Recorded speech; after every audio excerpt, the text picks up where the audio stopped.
et l'Association des maires du Sénégal avec l'accompagnement financier de l'Union européenne pour tenter d'assainir la gestion des collectivités locales, tant du point de vue de leur organisation mais également du fonctionnement, mais aussi d'essayer de développer un plaidoyer pour donner des moyens à ces collectivités locales pour faire face aux besoins des populations, tout en leur exigeant une obligation de rendre compte. Donc c'est ça qui a motivé aujourd'hui la rencontre d'aujourd'hui, qui a vu la présence de la Sonatel, que nous remercions à travers son directeur de la communication, M. Mbeng, mais également toutes les personnalités qui l'accompagnent, qui a vu, qui verra la présence également de la Sénélec, de l'OFOR, de l'ONAS, éventuellement de la DGID et peut-être même du Trésor.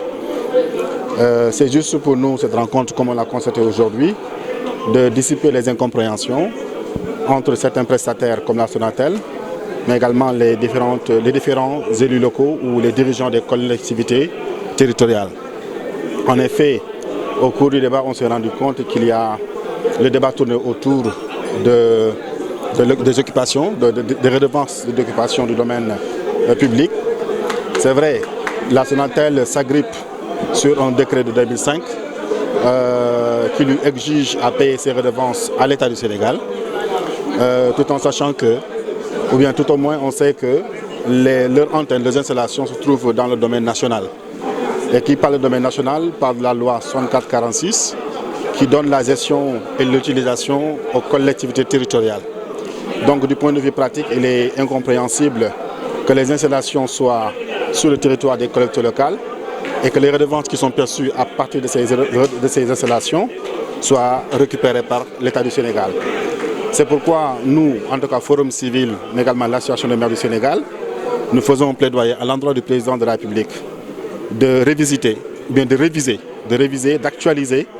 non seulement d'actualiser le décret de 2005, non seulement de conférer ces ressources directement aux collectivités territoriales avec une obligation de rendre compte, mais également de revoir les barèmes qui sont confinés dans ce décret pour l'augmentation des recettes qui devraient être perçues par les collectivités territoriales. Autre chose également, nous demandons au ministre en charge de l'économie numérique de peser de tout son poids pour travailler, d'unir non seulement les différents services prestataires,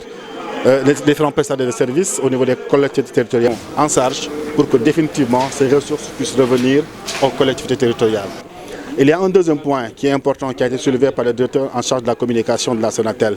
C'est la question du fonds des services universels. Aujourd'hui, nous constatons qu'il y a quand même, à l'ère de la digitalisation, une sorte de détournement d'objectifs des fonds qui sont confinés qui sont consacrés au service universel. Parce qu'il est inconcevable que dans les zones où il n'y a pas, que la Sonatel qualifie de non rentable, que l'État du Sénégal n'y soit pas. Pourquoi? Parce que ces fonds sont utilisés à d'autres fins et non à des fins de résorber le gap